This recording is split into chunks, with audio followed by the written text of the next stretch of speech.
আসসালামু আলাইকুম প্রিয় দর্শক, দেখতে পাচ্ছেন জমিতে চলে আসলাম। দেখেন সুন্দর শশা ক্ষেতের, অনেক সুন্দর শশা হইতেছে, গাছ হইতেছে মাশাআল্লাহ। তো অনেকগুলা গাছ দেখেন নষ্ট করে ফেলেছে পাখি। এখন এই গাছগুলো আবার লাগানো হইতেছে। ওই যে আমাদের পদ্মানি অনেক পরিশ্রমিক একজন লোক, সকাল থেকে কৃষকের কষ্ট কেউ বোঝে না ভাই। দেখেন সকাল থেকে এসে প্রচুর পরিমাণে কাজ করতেছে তার শশা বাগানে। আর রাত্রে বৃষ্টি হয়েছে, দেখেন অনেক পানি জমে গেছে শশা ক্ষেতের মধ্যে। তো জমিগুলা ঘুরতে দেখতে আসলাম, আমাদের পদ্মানি দেখতে আসলাম। দেখেন পদ্মানি অনেক কাজ করতেছে, আমরা সবাই পদ্মানি বলে ডাকি। এই জন্য কৃষক পরিশ্রম করে ফলায় আর শহরের মানুষ বসে বসে খায়। ঠিক আছে বন্ধুরা, কিন্তু কেউ সাপোর্ট করে না, কেউ ভালোবাসা দেয় না।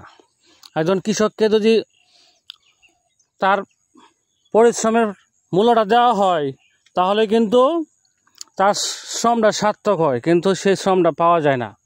এই শশা ক্ষেতের মধ্যে আপনার যে পরিমাণ খরচ হয়েছে হিসাব করলাম, এই সময় বিক্রি করে তখন বোঝা যাবে কত টাকা লাভ হয় না হয়।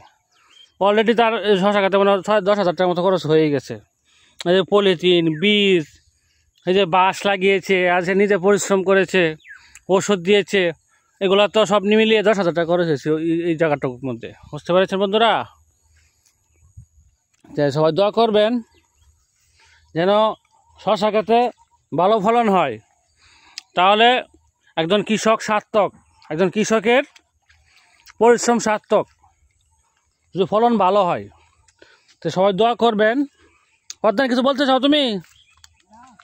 কিছু বলো, দর্শকের সামনে কিছু বলো, দর্শককে কিছু বলো। যে দর্শক কিছু বলবো না দর্শকের কাছে?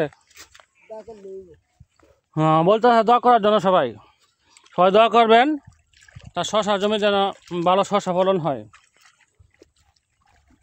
তো অনেক জমি আমাদের এদিকে এই সিম গাছ দেখতে পাচ্ছেন, এদিকে সিমের বাগান, অনেক সুন্দর সিমের বাগান হয়েছে। এদিকে কপি গাছ লাগিয়েছে। তো চলে আসলাম জমির মধ্যে, জমিগুলো দেখতে।